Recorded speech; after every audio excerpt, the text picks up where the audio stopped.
Bonsoir à toutes et à tous. Bienvenue dans cette session d'information sur la télévision Labari en ce samedi 8 janvier 2022. L'actualité dans notre pays aujourd'hui est marquée par ces deux déclarations, l'une des organisations de la société civile, l'autre du regroupement des partis politiques de l'opposition. Les deux déclarations ont porté sur la situation sociopolitique de notre pays. Je propose d'abord de suivre le résumé de celle rendue publique il y a quelques instants par plusieurs organisations de la société civile. C'était à l'espace France Fanon de l'association alternative Espace Citoyen. Le résumé est signé Chebou Guissou et Adamou Soumana. Les représentants d'une dizaine d'organisations de la société civile nigérienne se retrouvent à travers ce cadre afin de se pencher sur des questions brûlantes portant sur la vie de la nation. La situation sécuritaire dans le pays continue de se dégrader, notamment dans les régions de Tillabéri, Tawa, Maradi et Tifa. Et tout indique que d'autres régions du pays pourraient à leur tour être confrontés au phénomène de l'insécurité armée. En dépit de toutes les mesures prises, les groupes armés non étatiques continuent de perpétrer des attaques meurtrières contre des civils et des éléments des forces de défense et de sécurité, enlèvent et prennent en otage des civils contre rançon, prélèvent des impôts, s'emparent du bétail, brûlent des greniers et des infrastructures sociales, notamment des écoles, violent des femmes et des filles, etc. La persistance de l'insécurité armée a fait fuir des centaines d'enseignants et enseignantes pris pour cible par les groupes armés et entraîné la fermeture d'au moins 579 écoles, dont 392 dans la seule région de Tillabéri, privant ainsi de leur droit à l'éducation plus de 53 000 élèves aujourd'hui laissés à eux-mêmes. À Tawa, Tillabéri, Difa et Maradi, les personnes déplacées, qu'il s'agisse de déplacés internes ou de réfugiés, continuent à vivre dans des conditions lamentables, survivant pour l'essentiel grâce au soutien des organismes internationaux et des humanitaires. Depuis 2018, les atteintes aux libertés publiques, notamment les libertés de manifestation et d'expression, persistent et tendent à se banaliser au mépris des garanties contenues dans la Constitution et les instruments juridiques régionaux et internationaux ratifiés par l'État du Niger. La justice nigérienne continue d'envoyer des signaux inquiétants quant à sa capacité non seulement à protéger les droits et libertés fondamentaux des citoyens et citoyennes, mais aussi à lutter efficacement contre la corruption et divers crimes économiques. Face à ces constats amers, les auteurs de cette déclaration, tout en manifestant leur compassion et solidarité à l'endroit des populations nigériennes, éprouvées non seulement par la situation sécuritaire, mais aussi alimentaire, rappellent aux autorités leur obligation de respecter et faire respecter les droits humains, ainsi que de sensibiliser et former les responsables et les agents des forces de défense et de sécurité sur le respect des normes relatives aux droits humains et au droit international humanitaire. Invite les pouvoirs publics à porter une attention particulière à la question de l'éducation et de l'emploi des jeunes, ainsi qu'aux questions de développement socio-économique, aussi bien des régions affectées par les conflits armés que des autres régions du pays. Expriment leur indignation face à la renonciation par l'État du Niger à sa constitution en partie civile dans l'affaire dite de MDN et réaffirment leur ferme détermination à ne ménager aucun effort pour obtenir la traduction devant la justice de toutes les personnes impliquées dans ce dossier de malversation et de détournement de fonds publics alloués au secteur de la défense et de la sécurité. Invite les pouvoirs publics et tous les acteurs sociaux et politiques à créer les conditions, non seulement d'une concertation nationale inclusive autour des questions de paix et de sécurité dans l'espace sahélien, mais aussi d'une sortie de la crise en cours par la voie du dialogue. Lance un appel à la mobilisation générale pour une journée d'action citoyenne le dimanche 23 janvier 2022 sur toute l'étendue du territoire national à travers des initiatives locales diverses, allant des manifestations pacifiques des rues à des conférences publiques et des journées de réflexion sur des thématiques relatives à la situation socio-économique, sécuritaire et politique de notre pays.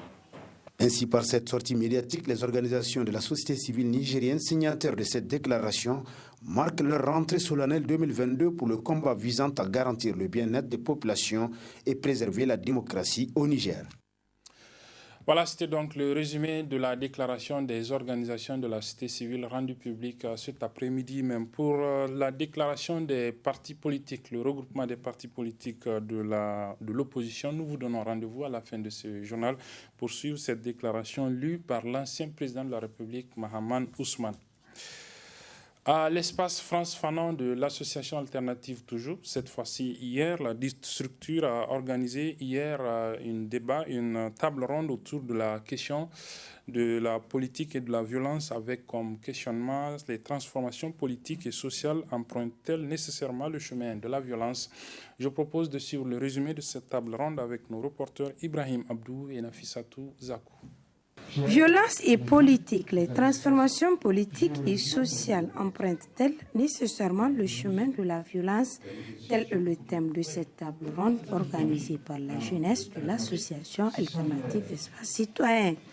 L'objectif visé à travers cette rencontre est de poser le débat en donnant la parole aux politiques, mais aussi aux jeunes pour qu'ils puissent discuter et échanger sur le thème. Cette activité rentre dans le cadre vraiment de notre travail d'information, de formation et de sensibilisation du grand public, mais notamment aussi du public jeune. Pour nous, pendant 30 ans après l'expérience démocratique, on a tendance toujours à recourir à la force, à la violence pour régler certaines questions politiques. Et voyez-vous, tout à l'heure, le professeur Mokadem, je l'entends dire qu'il y a souvent des violences qui sont légitimes. Il y a souvent des violences qui sont licites dans le cadre même du fonctionnement normal de l'État. Mais souvent, il dit également qu'il y a des violences qui sont destructrices, il y a des violences qui ne sont pas du tout légitimes. Donc, les points de vue sont aujourd'hui divergentes quand on sait qu'on a plusieurs personnalités. Donc, d'éminentes personnalités, tous des chercheurs, ont tour à tour apporté leur contribution relative au sujet qui revêt un caractère important pour le Niger. La violence, qu'il s'agisse de la violence de la part des pouvoirs publics, de la part d'acteurs sociaux les plus divers, est omniprésente dans les rapports sociaux et dans les rapports politiques. Et il faut aussi dire que, dans ces types de processus, il faut comprendre les situations, il faut comprendre les raisons qui amènent les acteurs à utiliser la violence dans un cas ou dans l'autre. Il faut pouvoir l'expliquer. Et je pense que c'est au fond à ce niveau que nous pouvons apporter des contributions, chacun en ce qui le concerne. C'est vraiment très difficile d'apprécier à 30 années, qu'en 30 ans, 2020, pas la qualité d'une démocratie. C'est très court. Et voilà, on peut tout éradiquer, tout peut marcher, on a installé une politique démocratique. C'est très difficile. 30 ans, c'est rien. C'est rien 30 ans. C'est un pays qui a pris 50 ans, 200 ans. Donc voilà, pour que ça c'est long. On est encore au début. C'est un embryon de démocratie qui a ses défauts, ses faiblesses. Mais comme ça fonctionne, malgré toutes ces faiblesses, toutes ces limites. On a coutume de distinguer entre des violences dites positives et des violences négatives. Par exemple, dans l'histoire, il y a des violences qui, le fait d'arracher des droits, par exemple de réclamer des droits, vous n'allez pas voir un tyran en disant « s'il vous plaît, pourriez-vous avoir l'obligeance de m'accorder le droit à l'existence et de me donner... non, tous les droits ont été arrachés dans des conflits, soit des conflits individuels, soit des conflits supranationaux, soit des conflits de guerre, soit des conflits historiques. Et donc, de part en part, la liberté que nous avons aujourd'hui, celle de parler, de nous exprimer, elle est traversée historiquement par des conflits qui ont été dépassés, par des accords, des traités, des concordats permettant aux sociétés de vivre ensemble. Notons enfin que la présente table ronde, la 5e du genre, rentre dans le cadre du projet relever le niveau de culture politique et accroître l'engagement citoyen des jeunes. L'Union nationale des instituts privés d'enseignement du Niger, UIPN, organise donc depuis ce matin un atelier de renforcement de capacités en assurance qualité. La cérémonie d'ouverture de cet atelier a été présidée par le ministre en charge des enseignements supérieurs, le professeur Mahmoud Jubo. Le résumé de cette cérémonie avec nos reporters Nasser Seydou et Nafissatou Yahaya. Organisé par l'Union nationale des institutions privées d'enseignement du Niger, UNIPEN, cet atelier vise le renforcement de capacités de plusieurs acteurs des institutions privées d'enseignement du Niger en assurance qualité. Les principaux objectifs assignés au présent séminaire de formation sur le renforcement des capacités des acteurs du sous-secteur de l'enseignement supérieur privé sont contribuer au renforcement des capacités intellectuelles des recteurs ou directeurs généraux, secrétaires généraux des universités privées ou directeurs des études des instituts, centres et écoles responsables des scolarités, responsables des cellules d'assurance qualité, représentants des enseignants et étudiants en matière d'assurance qualité. Créer les conditions minimales d'amélioration de la perception de la qualité de l'enseignement supérieur privé au Niger.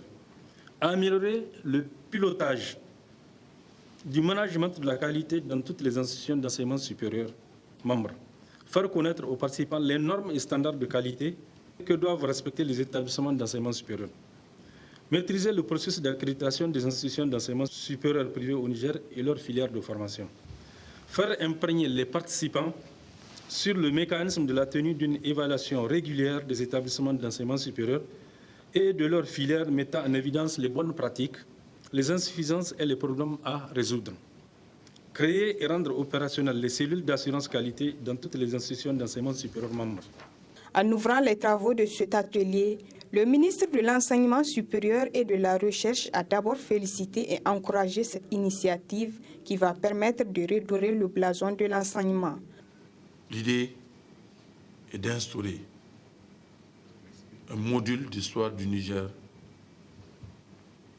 pour toutes les filières, dans tous les parcours, pour toutes les institutions d'enseignement supérieur, public et privé.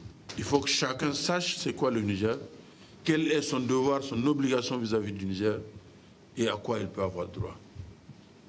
C'est par ce biais, de mon point de vue, que nous pouvons mieux servir notre pays. Je souhaite sincèrement que cet atelier de partage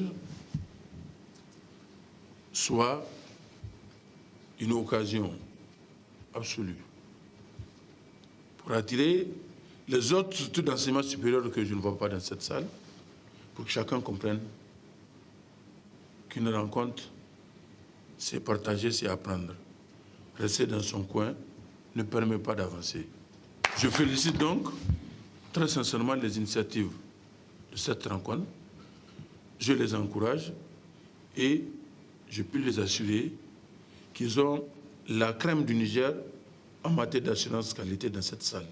On prit part à cette rencontre d'échange de 3 jours les directeurs généraux, les directeurs des études, les responsables des services de la scolarité, les responsables des cellules d'assurance qualité, les représentants des enseignants et étudiants du Niger.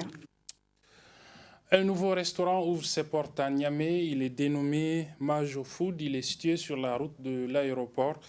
Les premiers plats ont été donc dégustés hier après-midi au cours d'une cérémonie qui a vu la participation de plusieurs invités pour la télévision Labari. Il y avait Sadou Doumi, Halidou Bourema et Ibrahim Boubacar. La présente coupure du ruban consacre ainsi le lancement officiel des activités du restaurant Majo Food. Un restaurant UP doté de toutes les commodités requises qui vient s'imposer pour répondre à tous les besoins du marché de Niamey en termes de restauration de qualité, avec toute une panoplie de spécialités au menu et le tout dans un cadre agréable et convivial. Donc Majo Food, c'est d'abord mise à jour des plats. Parce que de nos jours, c'est des plats qui sont trop épicés, soit trop salés, beaucoup d'huile. Et là, ce que Majo Food veut faire, c'est vraiment une cuisine responsable, une cuisine équilibrée pour tout le monde. Et Majo Food est basé dans la zone industrielle, parce qu'on a remarqué qu'au niveau de la zone industrielle, il n'y avait pas beaucoup de restaurants et que c'était pénible pour les gens de manger à midi. Donc à la base, Majo Food, c'est fait, la cible, c'est surtout les travailleurs qui sont autour de la zone industrielle. Nous sommes spécialisés dans tout ce qui est la cuisine africaine et européenne. Nous faisons aussi le service traiteur. Donc c'est l'occasion pour moi de chercher des clients. Nous sommes vraiment là pour vous accompagner. Si vous avez des besoins, venez voir Majo Food. Appelez-nous au 88 88 88 63. Vous ne serez pas déçus. Pour les invités prenant part à cette cérémonie d'ouverture, l'initiative est juste salutaire. Vraiment, ce qu'elle a fait, c'est vraiment salutaire. Donc je lui souhaite tout le bonheur, beaucoup de chance et beaucoup de courage. Puisque le commerce au Niger, vraiment, c'est un peu difficile. Mais je sais que comme c'est une femme battante, je peux lui souhaiter un bon vent. Je sais qu'elle va résister à tous les courants. En réalité, je pense bien que quand on vient inviter en pareille circonstance pour lever les mains vers le Très-Haut, qui a réponse à toutes les questions, solution à tous les problèmes, remède à toutes les maladies, pour partager la joie de notre sœur, en lançant ce projet qui est aujourd'hui une réalité, c'est vous dire toute l'importance que nous accordons à cette entreprise, à sa promotrice, à celles et ceux qui l'accompagnent. Et nous disons simplement qu'Allah soit avec nous et bon appétit à ceux qui vont y passer par là. Présent également pour l'occasion, le maire de l'arrondissement communal Niamey 4 n'a pas manqué de féliciter la promotrice tout en invitant les autres femmes à plus d'engagement entrepreneurial. Je suis là pour soutenir vraiment la promotrice de Maj Food parce que j'ai trouvé que vraiment c'est une femme courageuse et qu'il faut encourager. Donc c'est bien, c'est l'entrepreneuriat et les femmes s'y mettent vraiment. Je trouve que c'est une bonne chose. Donc je la félicite vraiment vivement et j'encourage vraiment d'autres femmes aussi à se lancer dans ce genre d'activité. Situé sur la route de l'aéroport à quelques centaines de mètres après le rond-point 6e, Maj Food est logé dans l'enceinte du parc automobile d'occasion à l'entrée de la porte numéro 2. Le tout nouveau restaurant dispose également d'un personnel qualifié, aguerri à la tâche très accueillant et serviable. Il serait également offert à la clientèle une retransmission en direct des matchs de la Coupe d'Afrique des Nations et de plusieurs autres championnats européens. Mais comme le dit l'adage, les signes de toute clarté reposent sur l'évidence. Faites-y un tour et vous y verrez. Avec Maj Food Restaurant, c'est la profondeur de la considération des besoins de la clientèle.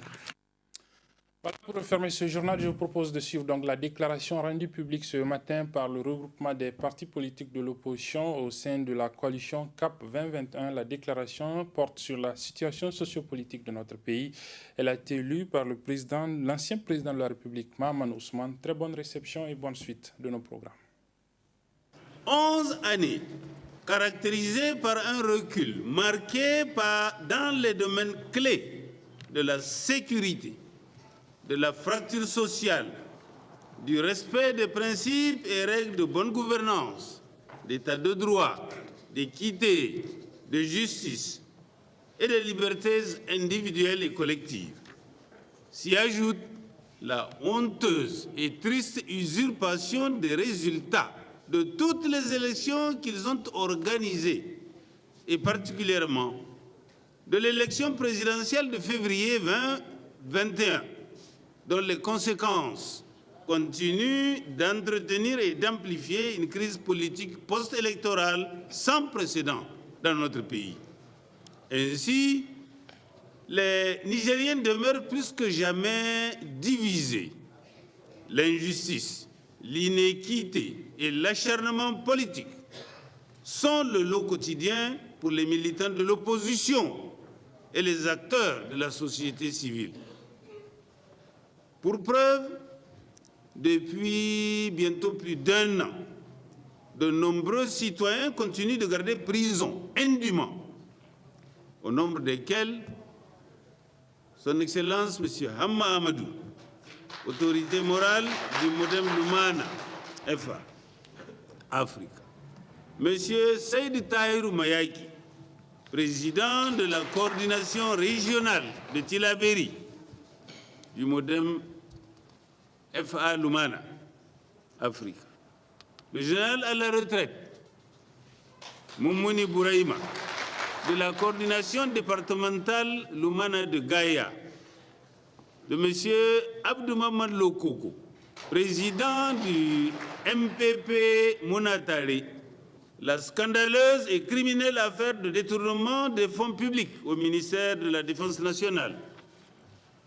Après un premier constat de 76 milliards de nos francs, fait par l'inspection des armées, ramené curieusement à 48 milliards par les services du cabinet du président de la République, puis à 12 milliards par l'agence judiciaire de l'État et finalement blanchi par le gouvernement à travers son désistement en tant que partie civile via l'agence judiciaire de l'État.